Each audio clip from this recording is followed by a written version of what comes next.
கோயில் அவசியமா பார்த்தோம். ஏன்னா அது 4 கோயில போய் சொல்றேன் கேட்கிறீங்களா? முதல் கோயில் சிதம்பரம்.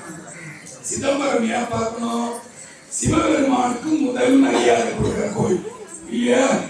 சிவபெருமான் முன்னணிப்பாரு நடராஜர் கோலத்துல, அம்மா சிவகாம சுந்தரியா ஓரமா நிற்பாங்க. போயிருக்கீங்களா? சிவகாம சுந்தரியா அழகா இருப்பாங்க. அவங்களை யாராவது கிட்ட போய் பார்த்துருக்கீங்களா? சிவகாம சுந்தரியில அத போல ஒரு சின்ன வடிவம், அழகான வடிவம் பார்க்கவே முடியாது. சுந்தரின்னு பேர் வச்சா மாதிரி. சுந்தரின்னு என்ன? அழகுன்னு பேரு. சுந்தர்ன்னு என்ன? அழகானவன் பேரு இல்லையா? கித்தனா சுந்தர் இந்தியில எத்தனை அழகுன்னு பேரு இல்லையா? இல்லையா? ஐயாவுக்கு ரொம்ப முக்கியமான கோயில் நடராஜ பெருமான் கோயில். பாத்துட்டீங்களா? அம்மாவுக்கு முக்கியமான கோயில் எது? மதுரை மீனாட்சி. மதுரை மீனாட்சி கோயில். யார் யாரெல்லாம் இன்னும் போகல பார்க்கல? எவ்வளவு கொடுமை, கால கொடுமை. ஆமா, கண்டிப்பா போய் பாருங்க. மதங்க முனிவர் என்ற ஒரு மண்ணால புடிச்சு வச்ச உருவம். மண்ணை புடிச்சு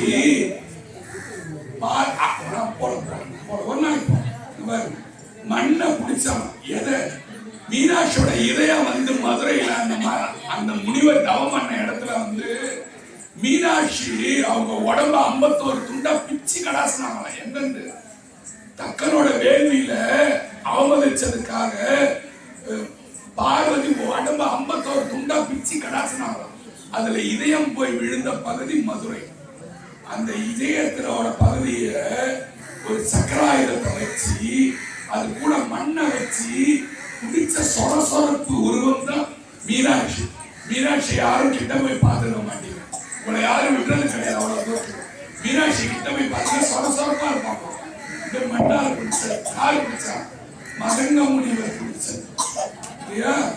அவரு குடிச்சது. அவருக்கு மாதங்கின்னு ஒரு பெண் இருந்தான்.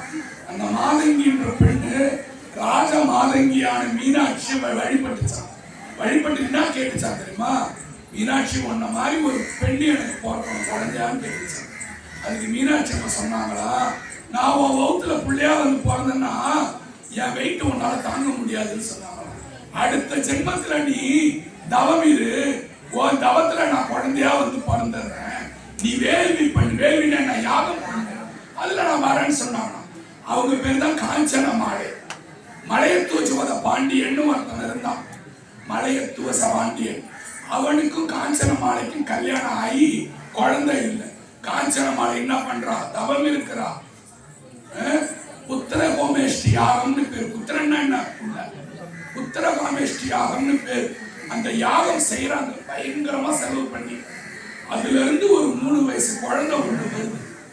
ஒரு குழந்தை ஒண்ணு 3 வயசுல வருது. ஏன் 3 வயசு குழந்தை ஒண்ணு வருது வெளியே. மலையத்துவ பாண்டியனுக்கு சந்தோஷம் தாங்க முடியல. காஞ்சன மாலைக்கு சந்தோஷம் தாங்க முடியல. ஏடா 3 வயசு குட்டி பொண்ணு அழகா வெளியே வருது. அந்த குட்டி பொண்ணுக்கு பார்த்தா 3 மார்பகம் இருக்கு. இவனுக்கு உடனே என்னாச்சு? முகமே மாறி போச்சு. யாருக்கும்? மலையத்துவ பாண்டியனுக்கு மனசே மாறி போச்சு. சாமி கிட்ட உடனே நீங்களா என்ன பண்ணீங்க? உடனே பக்கத்து வீட்டுல காத்து அடிக்கிறமா இந்த மாதிரி பிறந்துருக்குது, இது ஏதாவது ஊருக்கு ஆவாதான் பாரு. மழை பெஞ்சாலும் ஊருக்கு ஆகாது, எவனாலும் வழிக்கு முட்டானாலும் ஊருக்கு ஆகாது, இந்த மாதிரி கேட்பாங்க.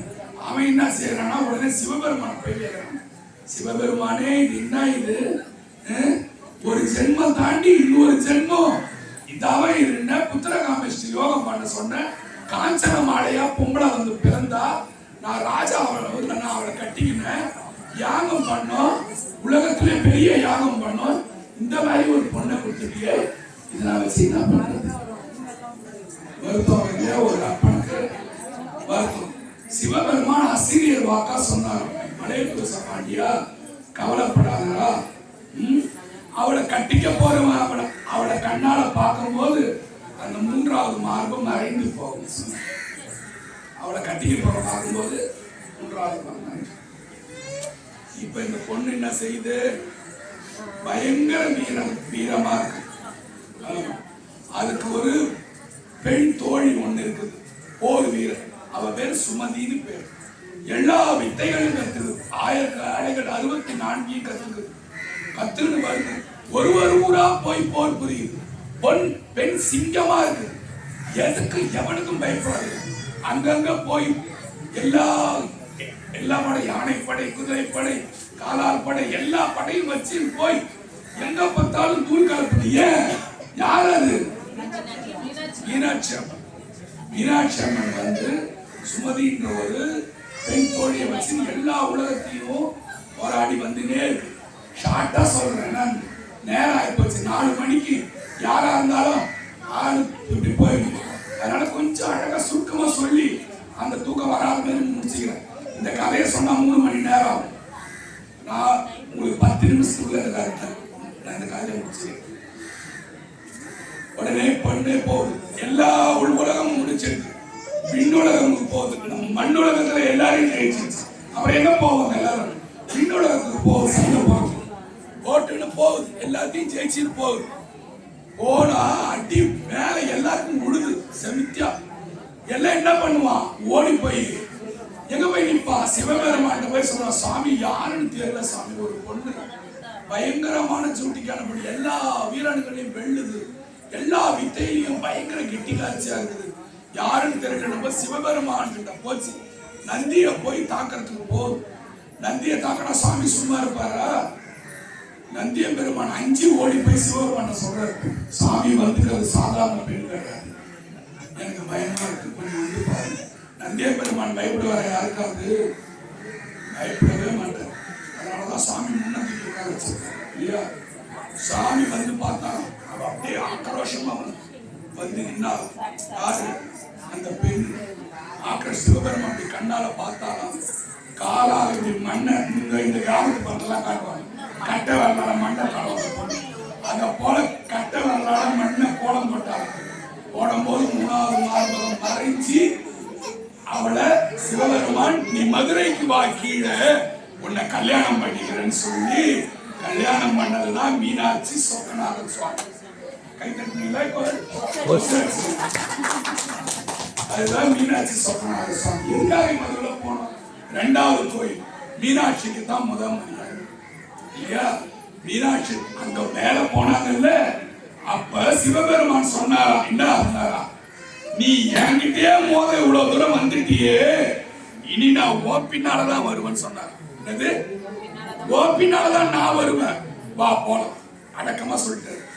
சிதம்பரத்துல இவர் முன்னால, அவங்க பின்னால. மீனாட்சி இதுவரைக்கும் என்கிட்டயே சண்டை போட வேண்டியே, நான் வரேன் போ, நான் உன் கூட வரப்போ, நீ முன்னே நான் பின்னே சொன்னதால சிவபெருமானுக்கு 6 மாசம் ராஜாங்கம் மதுரை, அம்மாவுக்கு 6 மாசம் ராஜாங்கம்.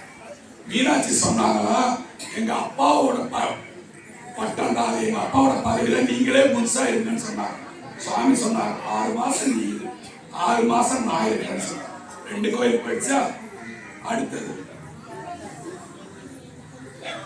குழந்தைக்காக முருகனுக்காக பார்க்க வேண்டிய கோயில் ஒன்று இருக்கு. முருகனை பெருசா காட்டுற கோயில் என்ன? சொல்லுங்க. திருப்பதி பெரிய பொம்மையா இருக்கு, அதுவா? பழனிசாமி. பழனிசாமின்றவரு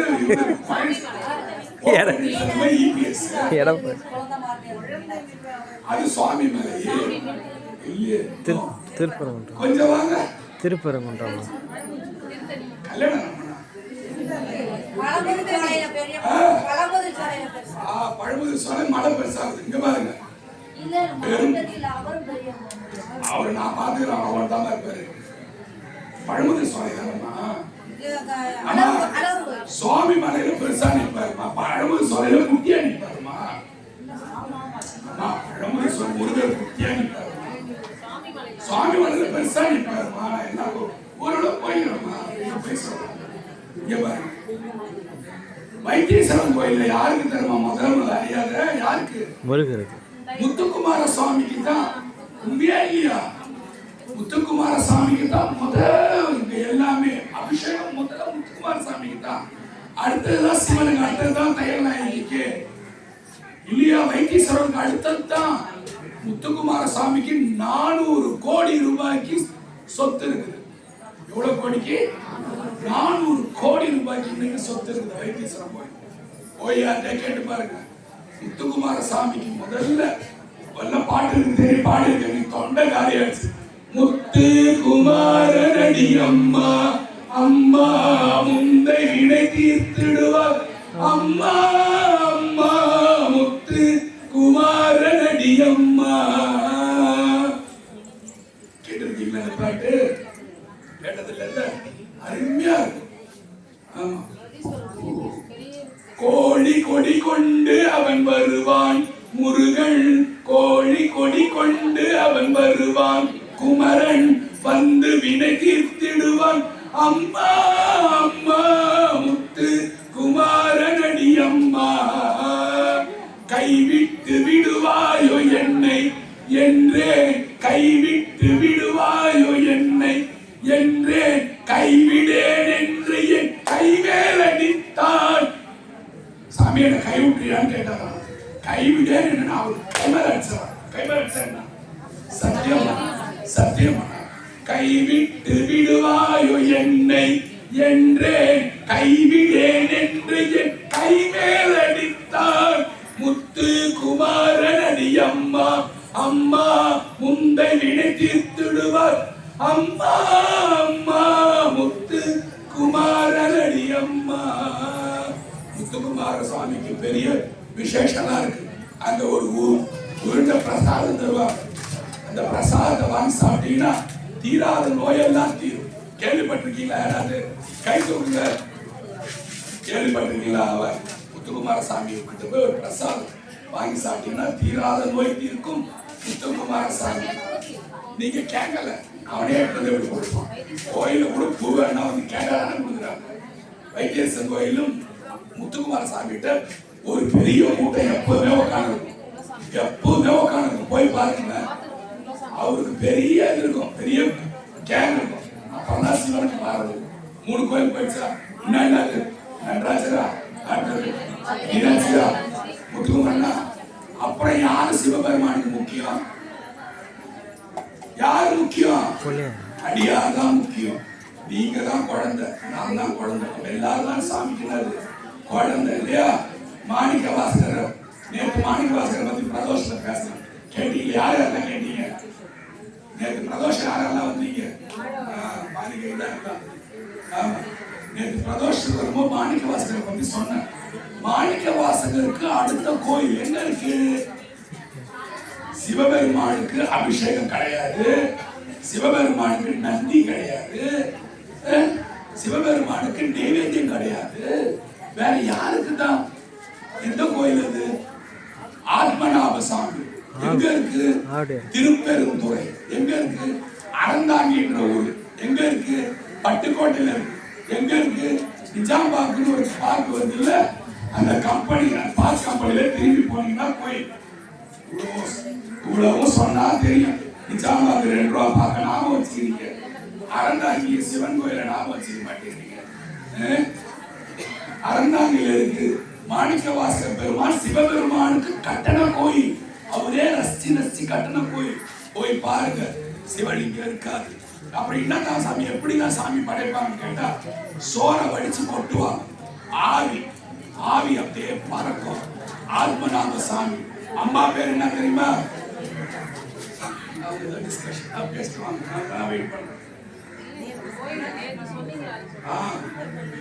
சுருட்டப்பள்ளி சிவபெருமான் அம்மாவோட தொடையில படுத்த போனீங்களா? அவங்க சுருட்டப்பள்ளிக்கு போயிடலாமா? Okay right. இப்போ வந்து ஆத்மநாத சாமி, அம்மா பேரு யோகாம்மா. அங்க போய் பாத்தீங்கன்னா பார்வதிக்கு கற்பூரம் ஏற்றப்போ மாணிக்க வாசகர் கற்பூரம் இருக்கும். அந்த மாணிக்க வாசகருக்கு தான் முதல் மரியாதை. அப்புறம் தான் பார்வதிக்கு. முதல்ல மாணிக்க அடியா எனக்கு முக்கியம்டான்னு இந்த உலகத்துக்கு சிவபெருமான் காட்டுறாரு. அப்ப யாரெல்லாம் முக்கியம்? அம்மா முக்கியம் காட்டினாரு, உள்ள முக்கியம் காட்டினாரு. அடுத்தது தொண்டர் முக்கியம்டான்னு காட்டுறாரு. ஓகேவா? இன்னும் யார் யார் எந்தெந்த கோயில் போலையோ போங்க. இனிமேலாவது போவீங்களா? போறீங்களா? சரி, போ. வாய்ப்பு தான் வாய்ப்பு ஏற்படுத்திக்கணும். சரியா? இந்த ஒரு ஓட்டு லிஸ்ட் வரலன்னா வந்தா ஓட்டு போடுவாங்க காணிப்பீங்களா? உடனே அந்த அப்ளிகேஷன் வாங்க. எஸ்ஐஆர் ஃபார்ம்ன்றான் பாரு. ஓடு போய் ரேகையை வை, கூப்பன் கார்டோட சேரு. அவன்கிட்ட 5000 ரூபாய் காசு போடுவான், வாங்கு. அதெல்லாம் செய்ய தெரியும். கோயிலுக்கு போவா, வாய்ப்பு இருந்தா போவா அப்படின்னு.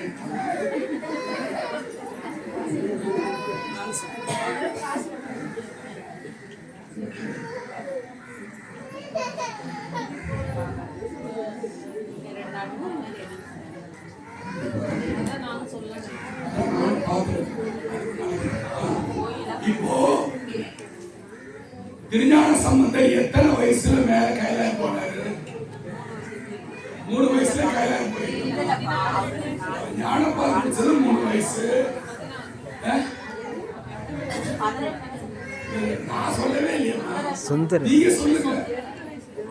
16 வயசுல போனாரு. எங்க போனாரு? ஆச்சாரபுரம்னு ஒரு கோயில் இருக்கு. இது எங்க இருக்கு? கும்பகோணத்துல இருக்கு. கும்பகோணத்துக்கிட்ட ஊர் பேர் என்ன? ஆச்சாரபுரம். ஆச்சாரபுரத்துல கல்யாணம் பண்றதுக்கு போறாரு. சாமி கல்யாணம் ஏற்பாடு பண்றாரு ஞானசம்பந்தருக்கு.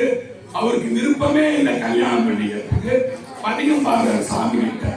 கல்லூர் பெருமணம் வேண்டாம், திருமணம்னு பாடுறாரு. சாமி எனக்கு கல்யாணம் வேணாம் சாமி, நான் கல்யாணம் பண்ணிக்கிறதுக்காக உன்னை சின்ன பிள்ளைல இருந்து பாடிட்டு வந்தேன்னு கேட்கிறேன். ஞானசம்பந்தா, உன் கல்யாணத்துக்கு வந்தவங்க எல்லாரும் இந்த இந்த ஜோதியில வந்து கலக்க சொல்றாங்க. கல்யாணத்துக்கு இடம் போட்டவன், இலை எடுத்தவன், நாரசனம் வாசித்தவங்க, வந்தவங்க போனவங்க எல்லாரையும் அந்த ஜோதிக்குள்ள வர வைக்கிறார் சுவாமி. யாருக்காவது சாமி செய்வார் அந்த வேலை? யாருக்காவது செய்வாரா? செய்ய மாட்டேன். ஞானசம்பந்தருக்கு பண்ண எல்லாரும் அந்த ஜோதி உள்ள போனாங்க. எத்தனை வயசு? 16 வயசு. வேகமா போல. 18 வயசுல யானை மேல யாரு போனா? சுந்தரர். 32 வயசுல மணிவாசக பெருமான் சிவபெருமான் கூட கலந்தார். சொன்னேன் இல்லையா? 32வது வரி. என்ன வரி? மெய்யே உன் பொன்னடிகள் கண்டு என்று வீடு. எனக்கு வீடு பேர் கிடைச்சது சாமி. எப்போ? 32 வயசு. 16 × 2 32. 16 வயசுல ஞானசம்பந்தர் போனாரு. 16 × 2 என்னது? 32. 32. ஞானசம்பந்தர் 16, மணிவாசகர் 32. ஆச்சா? சுந்தரர் 18. இன்னொருத்தர் யாரு பாக்கி? சூப்பர். நாவுக்கரசர் என்கின்ற அப்பர் பாக்கி. நாவுக்கரசர் 81 வயசுல சாமி கிட்ட பேசுறாரு. எங்க நாவுக்கரசர் சாமி உள்ள எடுத்துக்கிட்டாரு? எப்ப எடுத்துக்கிட்டாரு? யாருக்கா தெரியுமா? யாரோட சொல்லலாம் சொல்லுங்க. எங்க? திருவையாறுயா? திருவையாறுல முழுகி எழுந்திருச்சாரு. கண்டேன் அவர் திருப்பாதம் கண்டறியாத கண்டேன். யானை 2 யானையா காட்சி கொடுக்கிறாரு. திருப்புகலூர்னு ஒரு ஊர் இருக்கு. திருப்புகலூர். அந்த ஊருக்கு போய் ஒரு செங்கல் எடுத்து வந்து உங்க வீட்டுல வச்சுக்கிட்டீங்கன்னா நீங்க சொந்த வீடு கட்டிடுவீங்க. இப்ப எனக்கு அந்த ஊரை மறக்கவே மாட்டேன் சாமி. அப்படியே பிடிச்சிருக்கோம். போகும்போதெல்லாம் கூட எடுத்து திருப்புகலூர் சொல்லிக்கிட்டே போறோம். அடுத்த பஸ்ல ஏறி ஒரு செங்கலை பரநாங்க நிற்கிறோம். அந்த திருப்புகலூர்ல போனீங்கன்னா செங்கல் எடுத்து வச்சீங்கன்னா வீடு கட்டுறதுக்கு கோரிக்கையா சாமி வாய்ப்பு கண்டிப்பா தருவார். எப்படியா தருவார். அதெல்லாம் இவங்க சொல்லிட்டு போனாங்க. அதுக்காகவே தருவார் சாமி. திருப்புகலூர்ல உள்ள போறாரு. உள்ள போகும்போது எத்தனை வயசு? உள்ள போகும்போது எத்தனை வயசு? 81 வயசு. எத்தனை வயசு? ஆமா, நீங்க இப்ப போறல, தொட வரல, காடு வரல. 81 வயசுல தேய்ச்சி இழுத்துன்னு ரத்தமா ஊத்திட்டு போறாரு. இல்லையா? இல்லையா? கைலாய மலை வரைக்கும் போயிட்டாரு பாக்குறது சாமி. நம்மளாம் எங்க இருக்கிறோம்? எங்க உட்காந்து இருக்கிறோம்? இல்லையா? 81 வயசுல இருக்கு. இப்போ சொல்லுங்க. சுந்தரருக்கு 18. 18 கவுத்து போடுங்க. 80. ஞானசம்பந்தர் 16, மாணிக்கவாசகர் 16 × 2 32. சுந்தரர் 18. 18 திருப்பி போட்டா அப்ப 4 பேருக்குள்ள என்ன இருக்கு? ஏதோ ஒரு ஒற்றுமை இருக்கு. அதுல 9ஆம் நம்பர்னு ஒன்று. 9ஆம் தேதியில பிறந்தவனோ இல்ல கூட்டத்தொகை 9 யாருக்கா வரும் பட்சத்துல அவங்களுக்கு சாமி பக்தியும் சாமியோட அனுகூலமும் நல்லா வரும். எல்லாருக்குமே இந்த 9ஆம் நம்பர் வந்தா ஏன்னா நாயன்னு சொல்லல, சுந்தரா இருக்கு உங்களுக்கு நாவுக்கரசர் வச்சு சொல்ற. நாவுக்கரசர் எப்படி இந்த ராஜராஜ சோழன் வந்தார் இல்ல, அவர் எப்படி இந்த சாமி பக்கம் வந்தாருன்னு கேட்டீங்கன்னா, அவர் நாவுக்கரசரோட தேவாரம் கேட்டுதான் வந்தார். நாவுக்கரசரோட தேவாரத்தை கேட்டுதான் ராஜராஜ கத்தியில தூக்கி போட்டார். என்ன பாட்டுன்னு தெரியுமா? யாராவது தோங்க சொல்லலாமே இல்லையா? ராஜராஜ சோழன் 61 வயசு வரைக்கும் கத்தி ரத்தம் போர் பண்றது எல்லாம் பண்ணிட்டு இருந்தான். 61 வயசுக்கு பிறகு சிவபெருமானோட அழைப்பு வந்தான், அவனுக்கு வந்துருச்சு. எப்படின்னா, இப்ப நான் கத்தில இருக்கிற மாதிரி ஒருத்தவன் கத்துறான். கோயிலுக்கு போறான், ஒரு சின்ன வேட்டி கட்டின்னு சிவபெருமான பாடுறான். இவன் கத்தி வச்சுன்னு நிக்கிறான். இவன் ராஜா தானே நிக்கிறான். அந்த பாட்டை கேட்டதும் யாருக்கா தூக்கம் வருதா? வேற காப்பி பேசுவா? உங்களுக்கு காதை போச்சு, உங்களுக்கு காது இருக்குல்ல, காது இருந்தா கேளு. நான் வேற என்ன பேசாம வாய முடியல உட்காந்து. ஏமா யாருக்காவது நான் பேசுறது புரியலையாமா? இல்ல சரி, நம்ம கருவா இருக்கும்போது சாமி கருவா இருக்கும்போதே நமக்கு சாமி நம்மகிட்ட பேசுவோம். கருவா இருக்கு நம்புவீங்களா? கருவாய் கிடந்து உன் கழலே நினையும் கருத்துடையன்னு பாரு. கருவா இருக்கும்போது திருநாவுக்கரசர் சாமியோட ஞாபகம் வந்துச்சுன்னு சொல்ற. அதே மாதிரி நமக்கும் கருவா இருக்கும்போது நமக்கு சிவ சிந்தனை இருந்ததால் தான் சிவன் கோயில சிவராத்திரிக்கு கண்ணு முடிக்கணும்ன்ற எண்ணம் நமக்கு சாமி கொடுத்தாரு நம்ம இல்லையா? என்ன பாட்டு கேட்டுட்டு ராஜராஜ சோழன் சாமி தஞ்சாவூர் கோயில் எப்படி வந்துச்சு? ராஜராஜ சோழன் கட்டின கோயில் தான். எப்படின்னா, குந்தவை பிராட்டின்னு ஒருத்தவங்க இருந்தாங்க. யாரு? ராஜராஜ சோழனோட அக்கா. ஒரு நாள் ஒரு கோயிலுக்கு போகும்போது குந்தவை பிராட்டி போகும்போது அவங்க கேட்ட முதல் பாட்டுன்னா தெரியுமா? நடராஜரை பார்த்து ஒரு குட்டி பையன் கூப்பச்சினே பாடம். என்ன பாட்டு பாடுறோம்னா, குடித்த புருவமும் ஒவ்வை செவ்வாயும் குடி சிரிப்பும் பனித்த சடையும் அவளம் போல் மேனியில் பால் வெண்ணியும் இடித்தமுடன் எடுத்த போல் பாதமும் காண பெற்றால் மனித்த பிறவியும் வேண்டுவதே இந்த மாநிலத்தில் போட்டாங்க ஒரு சடன். டேய் பையா, அவங்க யாரு? ராணியம் இல்லையா? குந்தவை பிராட்டி. அவங்க கேட்கிறாங்க, என்ன பாட்டு இது? கேட்டோன்னே அந்த பையன் சொல்லலாம், தெரியல, எங்க அப்பா இருக்கு. இப்போ உங்க அப்பா இருக்கிறாரா? இல்ல. என்னடா இது பாட்டுன்னு சொன்ன உடனே குந்தவை பிராட்டி என்ன பண்ற? ராஜராஜ சோழன் ராஜாவா இருக்கான். டேய் ராஜராஜா, இந்த மாதிரி ஒரு பாட்டு ஒரு கோயில் கேட்டா அவன் என்ன பண்றான்? அவன் தான் ராஜா வச்சு அதை சொல்லி வேகமா இந்த பாட்டெல்லாம் தேடி எடுக்க 100 பாட்டு கிடைச்சிருச்சு. மீதி பாட்டெல்லாம் எங்க போய் தேடுறதுன்னு கேட்க யாருக்காவது இந்த கதை தெரியுமா? யாருக்காவது? மீதி பாட்டெல்லாம் எங்க போய் தேடுறது? அவனுக்கு புரியவே இல்லை. எங்கடா போய் தேடுறது? எங்க போய் தேடுறான்? கடைசியா ராஜராஜன் எப்படி இந்த தேவார திருவாசகம் நமக்கு கிடைச்சது தெரியலையா? இந்த நேரத்திலேயாவது நம்ம தெரிஞ்சுக்கணும்ல. எப்படி கிடைச்சதுன்னா சிதம்பரத்துல கிடைச்சது. சிதம்பரத்துல எல்லாத்தையும் போட்டு மூடி வச்சிருந்தாங்க. எல்லா தேவாரம் திருவாசகமும் எல்லாம் செல்லரிச்சு போட்டு கடந்து இல்லையா? ஐயாவும் நீங்க கைப்பற்றுவீங்களா சாமி? எல்லாம் கடந்து என்ன பண்றா? ஒரு இப்பதான் நம்ம பொல்லா பிள்ளையாரும் ஒருத்தர் இதுல கதையோட வருவார். ஒரு தோப்பாப்பை பிள்ளைன்னு ஒருத்தர் இருக்கிறார்.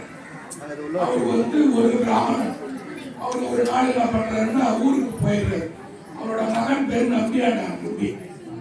நம்பியாண்டார் தம்பி, நான் ஊருக்கு போறேன்டா, இன்னைக்கு விநாயகருக்கு நீ போய் பூஜை பண்ணலாம் ஷார்ட்டா சொல்றேன்னா வள வள வர நீட்டி இழுக்காம சொல்ல யாருக்கா தூக்கம் வந்தா கை தூக்குறீங்களா இல்லையாமா தூக்கம் வந்தா நீ போய் பண்ணடா பூஜை போது நான் பண்ண விநாயகர் வரவே இல்லை இவன் போய் உண்டால் பசாலாம் வச்சு படிக்கிறான் விநாயகர் வரவே இல்லை உடனே அந்த பையன் நான் பண்ற விநாயகர் மிரட்டுறான் விநாயகரை இப்ப சாப்பிடுறியா இல்லையா நானு வேகம் படிக்க போனோம் எனக்கு நேரம் அப்படின்னு சொல்லி அவங்க அப்பா தினந்தோறும் போய் விநாயகர் திறந்து காட்டுவாரு முடிவு வந்து வீட்டுல காலை சாப்பாடு இவன் எடுத்துட்டு போனா அந்த பையன் அந்த தூக்க காலியா ஆடி அம்மா கேட்கறே எடுத்துட்டு போன குழந்தை எங்கடா விநாயகர் சாப்பிட்டாரு இவ போய் விநாயகர் மிரட்டுறான் நீ இப்ப சாப்பிடுறியா இல்லையா இல்லைன்னா என் மண்டையை நான் தூண்ல முட்டிக்குவேன் விநாயகர் முதல் நாள் வந்து சாப்பிட்டுட்டார் கொழுக்கட்டையை சாப்பிட்டுட்டு ரெண்டாவது நாள் அன்னைக்கு நைட் அவன் கொடுத்துட்டு போய் அவன் தூங்கிடுறான் அவங்க அப்பா ஊர்ல இருந்து வந்துட்டாரு அவங்க அம்மா அவன் சொல்றாங்க இந்த பையன் காலையில கொழுக்கட்டை எடுத்துட்டு போனாங்க 28 கொழுக்கட்டை கொடுத்தாங்க ஒண்ணு கூட இவன் எடுத்துட்டு வரல தின்னு கடையில பண்ணிட்டு வந்தானா என்ன நடந்ததுன்னு தெரியலைங்க இவன் காலையில ஏற்சோடனே அப்பா கேட்கறேன் விநாயகர் கொழுக்கட்டை என்ன ஆச்சு அப்பா விநாயகர் கூட சாப்பிட்டா இருப்பான் அப்படி சொன்னா உங்களுக்கு எப்படி இருக்கும் விநாயகர் சாப்பிட்டாரு ஆமா விநாயகர் சாப்பிட்டாரு நீங்க வேணா வந்து பாருங்கப்பாங்க அவங்க அப்பா வந்து தூண்ட மறைஞ்சிட்டு பாக்குறாரு இவன் போய் மிரட்டுறான் விநாயகர் நீ தேவையான கிளாஸ் லேட் ஆகி போச்சு இன்னைக்கு வந்து சாப்பிடுறியா இல்ல மண்டையை முட்டி கேட்டுக்குவான்னு வேக வேகமா விட்டுறான் இந்த வழியை நின்றான் விநாயகர் வந்து அதுல இருந்து சாப்பிட்டத யார் பார்த்தா அப்பா பார்த்தா நம்பியாண்டார் நம்பிக்கை பொல்லாப்பிள்ளையார் எது சொன்னாலும் கேட்கிற நம்பியாண்டார் நம்பிக்கை பொல்லாப்பிள்ளையார் எது சொன்னாலும் கேட்கிற அப்போ இந்த செய்தி யாருக்கிட்ட போகுது ராஜராஜன் கிட்ட போகுது ராஜராஜன் என்ன பண்ணிட்டா இதுதானே நமக்கு நல்ல சந்தர்ப்பத்தை நம்ம உபயோகம் சொல்லிட்டு போயிட்டு பொல்லாப்பிள்ளையார் வேண்டியதெல்லாம் ஊருக்குள்ள சொல்லிட்டோம் எல்லாரும் பிரசாதம் செஞ்சு எடுத்துக்குவாங்க யாருக்கு பொல்லாப்பிள்ளையார் மாட்டு வண்டியா 200 மாட்டு வண்டி போகுது யார் சாப்பிடாரு பொல்லாப்பிள்ளையார் நம்பியாடா நம்பி கூட்டு வந்துட்டாங்க அவன் தான் சாவி போய் கேளு புள்ளையார உண்டாங்க கூப்பிடு புள்ளையார எல்லாரையும் கூட்டு வந்துக்கிறான் ஊர வந்த பிரசாதம் அந்த விட பிரமாதமா இருக்கும் தயவு செய்து வெளியே வந்து கூட்டம் விநாயகர் வந்து வரல ஆனா அந்த பிரசாதம் எல்லாரையும் காலியாச்சு மாட்டு வண்டி இந்த பிரசாதம் ஃபுல்லா காலியாச்சு நாகராஜனோட பார்த்தோம்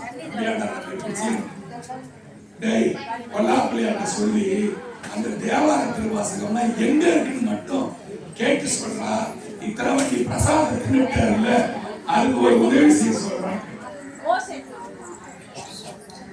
ஒரு ஆசிரியர் வாக்கு கொடுத்தாரு விநாயகர் சிதம்பரத்துல நடராஜ பெருமானுக்கு பின்பக்கத்துல ஒரு கதவு இருக்கு அங்க இருக்கு எல்லா உழைச்சோரும் தெரிஞ்சு போச்சு கேட்ட ராஜராஜன் சும்மா இருப்பானா சிதம்பரத்துக்கு நேரா போனான் அவதான் ராஜா வச்சு கதவை தோறணும் அங்க இருக்கிற சிவாச்சாரியர் சொன்னாங்க ஐயா நீங்க என்ன ராஜாவா இருந்தாலும் நீங்க சிவபெருமானுக்கு கீழே தான் சிவபெருமானோட உத்தரவு இல்லாம இந்த கதவு திறக்கப்படாது சரி இதை திறக்கணும்னா சிவபெருமான் என்ன செய்யணும் இதை திறக்கணும்னா இதை எழுதின 3000 நீங்க கூட்டுன்னு வரணும் எங்க போயிட்டு வருவா ஞானசம்பந்தர் வாழ்ந்தது 7ஆம் நூற்றாண்டு அதாவது 700 ஓகே சுந்தரர் வாழ்ந்தது 8ஆம் நூற்றாண்டு ஞானசம்பந்தர் திருநாவுக்கரசர் 7ஆம் நூற்றாண்டு 8ஆம் நூற்றாண்டு ராஜராஜன் வந்தது 12ஆம் நூற்றாண்டு 400 வருஷம் இப்ப எங்க போயிட்டு வருவான் எப்படி உயிரோட இட்டு வர முடியும்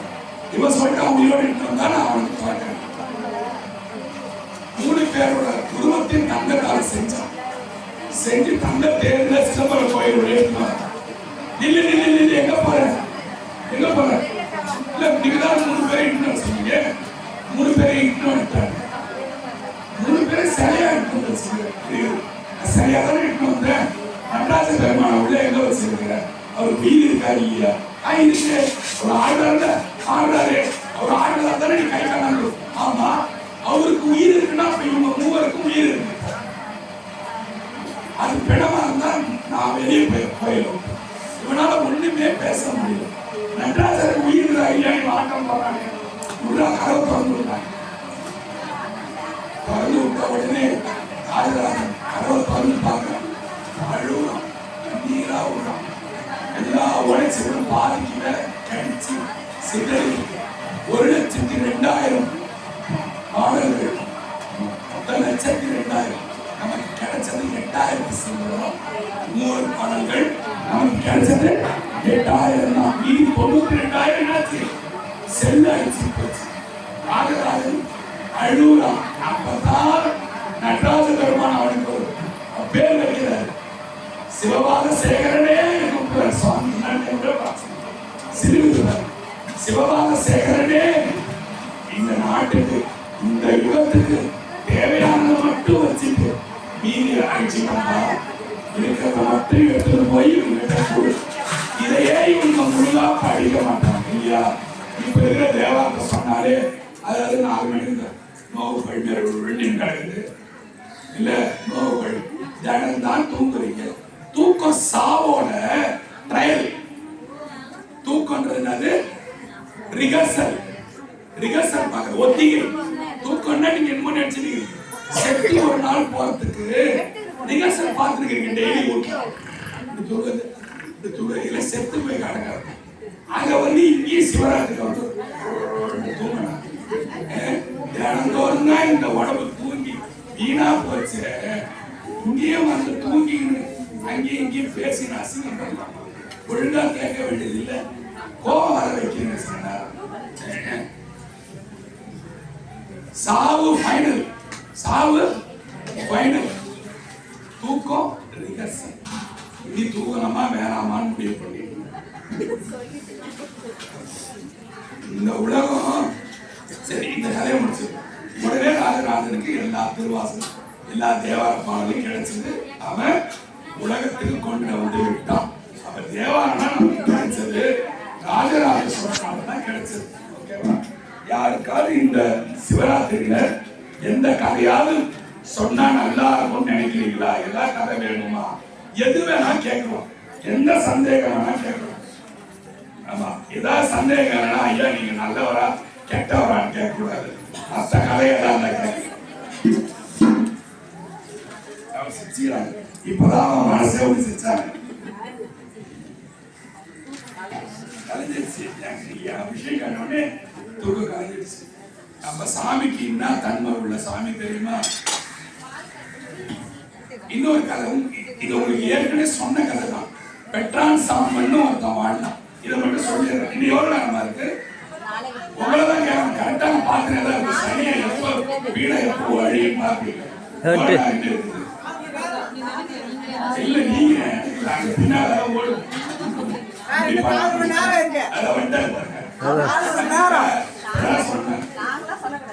அதான் சொல்றேன். பின்னால இன்னும் எவ்வளவு நேரமா இருக்கு? 5 மணி தானே? என்ன சாமி? 4:30.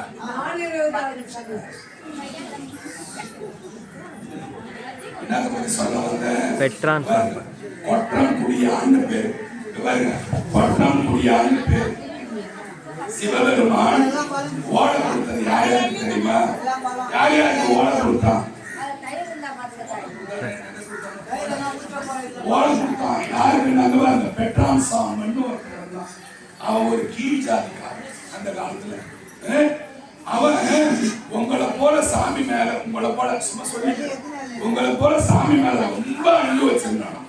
உங்களை போல உண்மையா? சந்தேகம் நான் கேட்டுக்கிறேன். நான் உங்க மூலியமா தானே கேட்க முடியும். நான் முடிவு பண்ண முடியாது. ஆனா உங்க போல சொல்றேன். இல்ல சாமி நான் அப்படியே கேட்கிறேன். உங்களை போல ரொம்ப தீராத அன்பு உள்ளவர் நான். யாரு? பெட்ரான் சாம்பன். பெட்ரான் சாம்பன் யாரு? என்ன பண்றான்னா சிதம்பரத்துல சுவாமிக்கு ஏதாவது ஒண்ணு செய்யணும். அந்த காலத்துல கீழ்காரிக்காரங்க கோயிலுக்கு விட மாட்டாங்க இல்லையா? ஏங்குறான் ஏங்குறான். நந்தனார் ஏங்கனர். நந்தனார் என்ன பண்ணார்? ஏங்கனர். ஐயோ சிதம்பரம் உள்ள போக முடியலையே, ஐயோ மெத்த கடினம் உனது அடிமை, ஐயோ ஐயோ ஐயோ ஐயன் பாண்டார் இல்லையா? நிறைய பாட்டு ஒரு 3 மணி நேரம் பாடுவோம். அவரு கீழ்ஜாதிக்கார கண்டிச்சார் இல்லையா? அதே மாதிரி பெட்ராஸ் செகண்ட் ரோல தேர்ட் சுவிட்ச், சிவபெருமான் செகண்ட் ரோல தேர்டு. திருச்சிற்றம்பலம் உடையான் பற்றான் குடியனுக்கு எழுதிய ஓலை. பெற்றான் சாம்பனுக்கு தீட்சை கொடுக்க உத்தரவு கொடுக்கிறார். யாருக்கு? யாருக்கு கொடுக்கிறாரு? உமாபதி சிவாச்சாரியார் கொடுக்கிறார். உமாபதி சிவாச்சாரியார்னா யாருன்னா சிதம்பரத்துல படைக்கிற ஒரு சிவாச்சாரியார். சிதம்பரத்துல சாமி படைக்கிற ஒரு சிவாச்சாரியார். அந்த சிவாச்சாரியார் கிட்ட சிவபெருமான் என்ன எழுதுறாரு? திருச்சிற்றம்பலம் திருச்சிற்றம்பலையான் கொற்றான்குடியனுக்கு எழுதிய ஓலையை எழுதுறாரு. கொற்றான்குடியார்னா யாருன்னா உமாபதி சிவாச்சாரியார். அவருக்கு சிவபெருமான் ஒரு ஓலை எழுதுறாரு. என்னன்னா பெற்றான் சாம்பனுக்கு தீட்சை கொடுக்க வேண்டிய விதி எழுது. நீ அவனுக்கு தர வேண்டியது உன்னோட விதி. ஒரு உயர்ந்த ஒரு சிவாச்சாரியார் அந்த காலத்துல இருந்தவனுக்கு ஒரு தாழ்ந்த சாதிக்காரனுக்கு தர சொல்றதுக்கு யாரால முடியும்? சிவபெருமானால மட்டும்தான் முடியும். உமாபதி சிவாச்சாரியர் இவன் எப்படியே நடராஜருக்கு சேவை செஞ்சான்.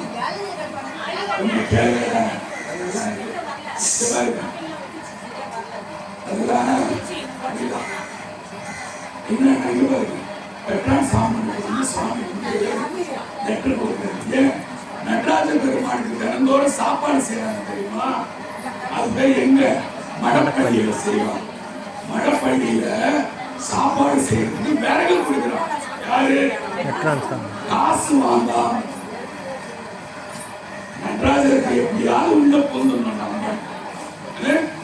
இன்னைக்கும் மதுரை மீனாட்சி அம்மன் இருக்குல்ல, அவங்களோட கொடிக்கம்பம் பக்கத்துல பாத்தீங்கன்னா ஒரு சின்ன கிண்ணம் இருக்கு. அதுல பாத்தீங்கன்னா இங்க பாருங்க, கொஞ்சம் உங்களுக்காக சொல்றேன். தொண்டை என்னன்னு இவ்வளவு சாம்பல் இருக்கும், மடப்பள்ளி சாம்பல். அந்த சாம்பலை எடுத்து உள்ள வச்சுக்கின்னு 108 தடவை நமச்சிவாய சொல்லி ஜுரமா இருந்து வாயில கொட்டி பாருங்க. ஜுரம் நல்லா நாள் வந்து சட்டையை வச்சு கேட்கலாம், ஏங்க அப்படி சொல்றீங்க? அதுக்கு பின்னால என்ன தெரியுமா இருக்கும்? இந்த அந்த மடப்பள்ளி சாம்பல் இருக்கும். பின்னால பாத்தீங்கன்னா சாம்பல் எப்படி இருக்கும்? மூர்த்தி நாயனார் ஒருத்தர் வாழ்ந்தார். மூர்த்தி நாயனார், மூர்த்தி நாயனார்னா யாரு தெரியுமா? அவர் பெரிய ராஜா. ஆனா சிம்மாசனத்துல உட்காரல, இந்த கிரீடெல்லாம் வச்சுக்கல. வெறும் ருத்ராட்சம், விபூதி, ஜடாமுடி இது மட்டும்தான் வச்சிருந்தார். தினமும் சாமிக்கு சந்தனம் இருக்கத்தாவ, சாமிக்கு சந்தனம் இருக்கத்தாவ. மாணிக்க வாசகரோட திருவாசகத்தை சிவபெருமான் வந்து எழுதுறாங்க. யார் தெரியுமா எழுதுனா? இங்க பாருங்க, சிவன் மேல அன்பு இருந்தா கேளுங்க. மாணிக்க வாசகர் தினந்தோறும் சொன்னாராம், மதுரையில உட்கார்ந்து என்ன சொன்னாராம் தெரியுமா? சந்தனாபிஷேகம் பண்ணும் போது சொன்னாராம், என்ன சொன்னாராம்? சந்தன சாந்தி சுந்தரா போற்றி, சிந்தனை கரிய சிவனே போற்றி, எம் தமை உயிர் கொள்வாய் போற்றின்னு பாடினார். பாடினே பாருங்க. சந்தன சாந்தி, சந்தனம் ஊற்றும் போது அழகா இருப்பாங்க. இங்கே பாருங்க, அழகா இருக்கும். சந்தன சாந்தி சுந்தரனா அழகா போற்றி, சிந்தனைக்கு உரிய சிவனே போற்றி. என் புத்திரடி தானே இருக்க. என்ன எம் தம்மை உயிர் கொள்வாய் போற்றி என்னிட்டு போயிடுவான். கேட்டான், டெய்லி கேட்டான். தினமும் வந்து கேளுங்க, நடக்காதது நடக்கும். தினமும் கேட்கணும், ஆனா வந்து கேளுங்க, வந்து நடக்கும். ஒரு நாள் வருது ஆயா இது குடைக்கு அப்படிலாம் அந்த ஆவல் யாரும் செய்வாங்க. சாமி சேர்ந்த பெருசு. சரி, எதுக்கு மூர்த்தி நாயனார் வந்த? அந்த மூர்த்தி நாயனாருக்கு சந்தன கட்ட வர்றது பெங்களூர் பக்கத்துல இருந்து வந்துதான். அங்க ஒரு புது ராஜா வரும்போது என்ன பண்ணிட்டானா, மதுரைக்கு சந்தன கட்டை ஏற்ற முடியாது, நிறுத்திட்டான்.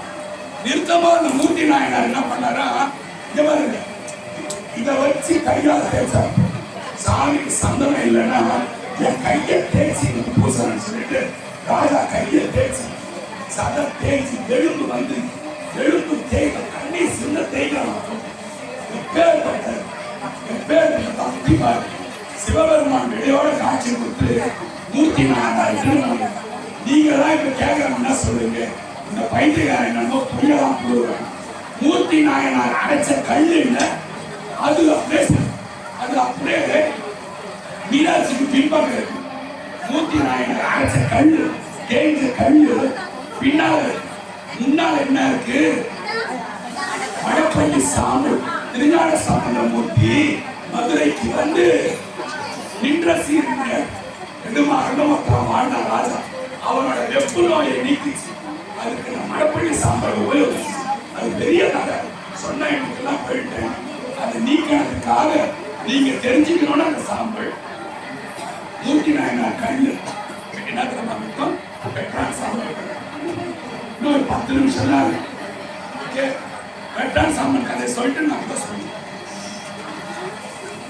பெற்றான் சாம்பல் கொடுத்துட்டே இருக்கிறான் விறகு. நம்ம ஆளு என்ன செய்வாரு? உங்களோட வைராகியத்தை செக் பண்ணுவார். நீங்க என்ன பண்ணுவீங்க? திங்கக்கிழமை விருதாடுவீங்க. பக்கத்து வீட்டுல நல்லா கொதிக்க பிரியாணி கொடுத்துட்டாங்க. ஆமா மணி 6 ஆயிடுச்சு. விருதம் முடிஞ்சது. இப்ப பிரியாணி தரலாம். என்ன பண்ணுவீங்க? நைசா இல்லை பேசுறதுலாம் சத்தியமா உண்மையா இல்லை. சரிங்க அப்ப உண்மைதான். நைசா 2 லெக் பீஸ் ஆயிடுங்க.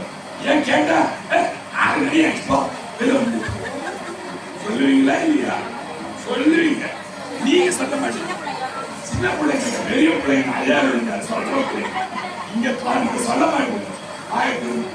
6 மணி ஆச்சா கவுன்சிலா 6 மணி ஏன் சாமி பைத்தியக்காரங்க? நான் என்ன சொல்றேன் இங்க பாருங்க. எல்லாம் சாப்பிடணும்.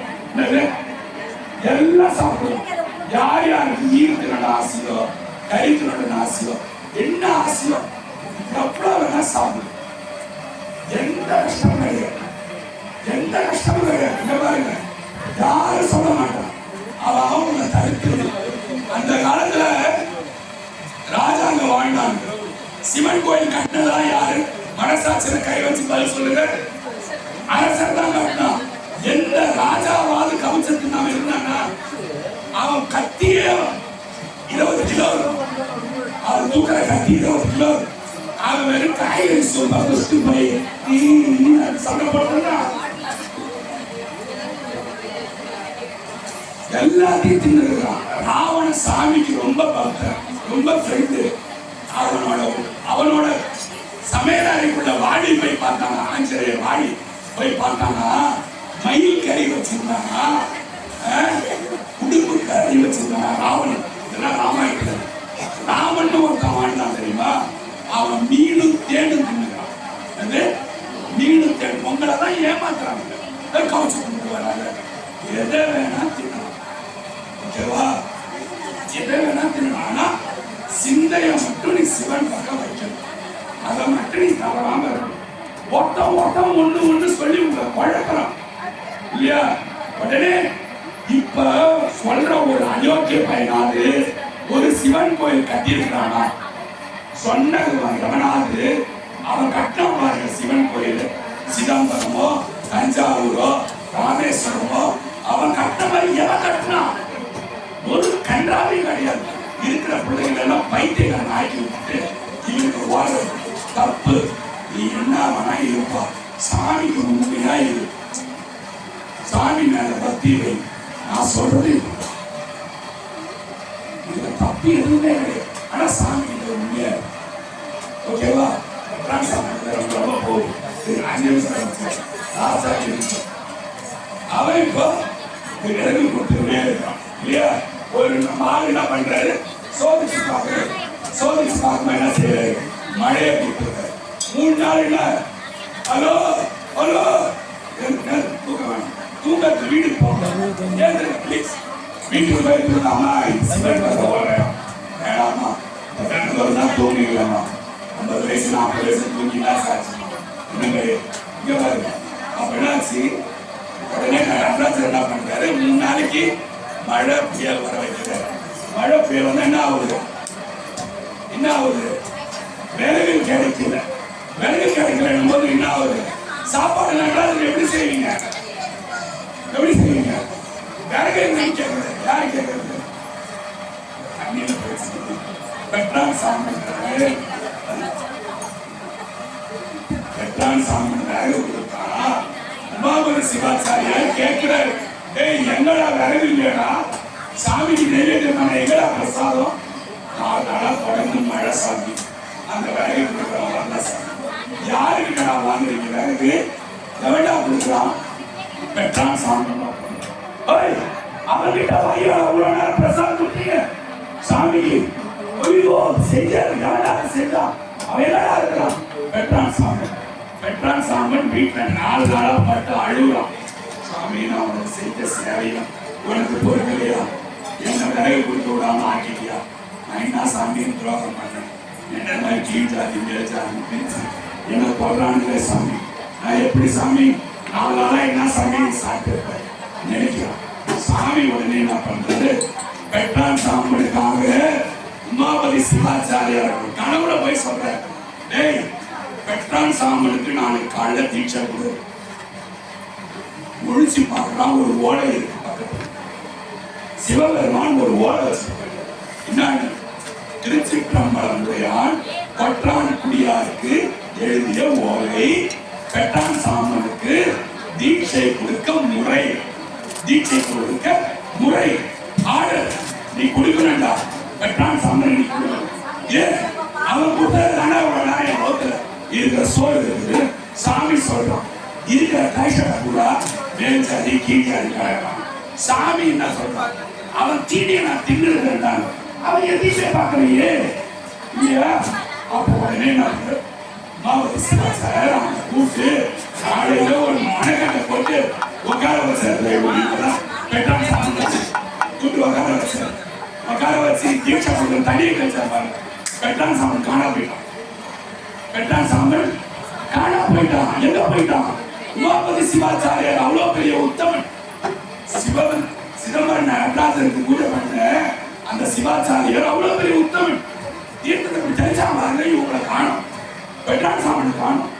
ஒரு கீழ் ஜாதி காரணம் அந்த காலத்துல காணும்னா என்ன அட்டகாசம் பண்ணியிருப்பாங்க. இவங்க மேல் ஜாதிக்காரன் கீழ் ஜாதிக்காரன் கொண்டு விட்டான், எரிச்சிட்டான், காண கொடுத்தாங்க, கொளுத்திட்டான். இதெல்லாம் சொல்லுவோம். ஓகே, அப்படியே அதை மட்டும் கேட்டீங்க. இதெல்லாம் உங்களுக்கு பெரிய ஆராய்ச்சிலாம் போவாது. கொண்டுட்டாங்க. கொண்டாட உடனே செய்தி எங்க போவோம்? இப்ப நான் பகலூருக்கு போவோம், ராஜா கிட்ட போவோம். ராஜா அந்த கீழே இருக்காரு சாவடிச்சாங்க. எல்லாம் ஓட்டாங்க. ராஜா மண்டே வச்சுக்கிறோம். யாரா பண்ணு? உமாபதி சிவா. உமாபதி சிவாச்சாரியார் பண்ணாரு. வேண்டாம், இவ்வளவு பெரிய உத்தம் பெரிய சிவாச்சாரியர் நடராஜர்கிட்ட பேசுறாங்க. அவன் எப்படா கொள்ளுவான்? இல்ல சாமி கொள்ளுங்க. எங்க சாமி பெட்ரான் சாமி காணும். உமாபதி சிவாச்சாரியார் ராஜா தேடிப்பார். வா உமாபதி சிவாச்சாரியர் என்ன பண்ண? சாமி எனக்கு நடராஜர் பெட்ரான் சாமி தீட்சை ஒரு சொல்றாரு, நான் ஒத்துக்கிறேன். பைத்தியம் நினைச்சிருக்கீங்களா? அவனை ஏண்டா பண்ண? அவன் ஏண்டா பண்ண? நான் கொல்ல சாமி தீட்சை கொடுத்தேன். அவன் சிவலோகம் போயிட்டான். எங்க போயிட்டான்? அவன் சிவலோகம் போயிட்டான். நீங்க யமலோகம் போறீங்க, அவன் சிவலோகம் போறான். அவன் சிவலோகம் போயிட்டான்.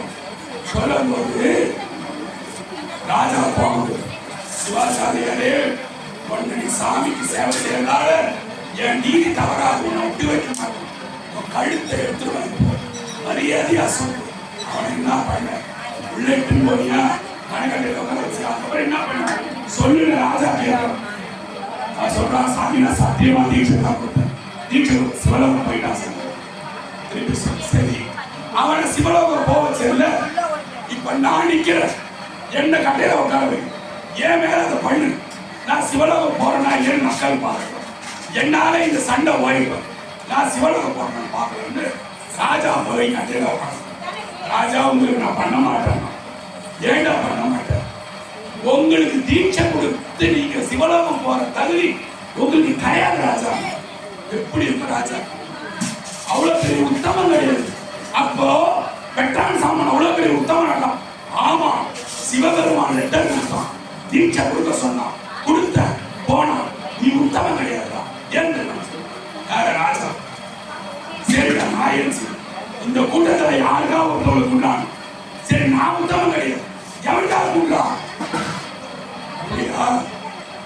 சிவபெருமானோட அபிஷேக தீர்த்தம் ஊத்துது பாருங்க, அந்த தண்ணி அதுல ஒரு உலோனிட்டு செடி ஒன்று வளர்ந்து வந்து ஒரு எண்ணெய் செடி, உத்தமமான செடி.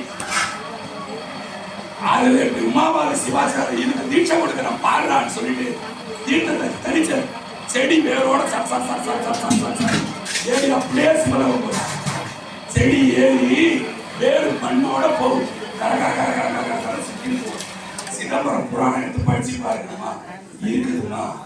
இதெல்லாம் சும்மா பேசிட்டு போக முடியாது. ராஜா உமாபதி சிவாச்சாரியர் காலில் விழுந்தான். ஏன்?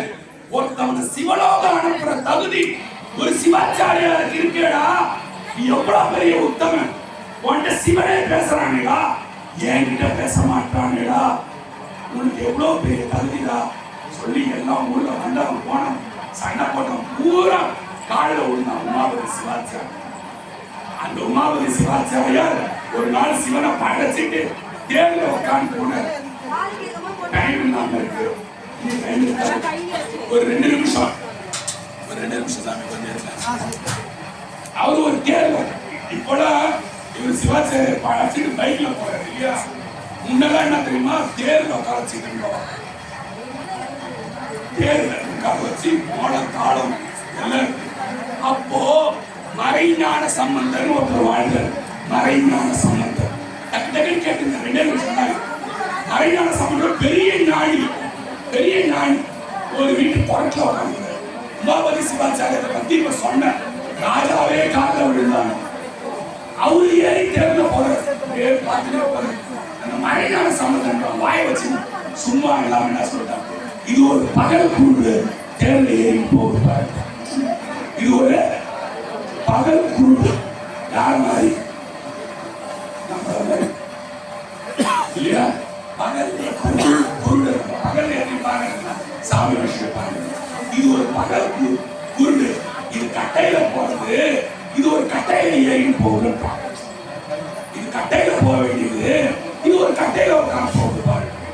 உமாபதி சிவாச்சாரியார் பெரிய சிவபக்தர், செருப்பாலே அடிச்ச போல இவருக்கு எந்த பகல் குருடு நானே.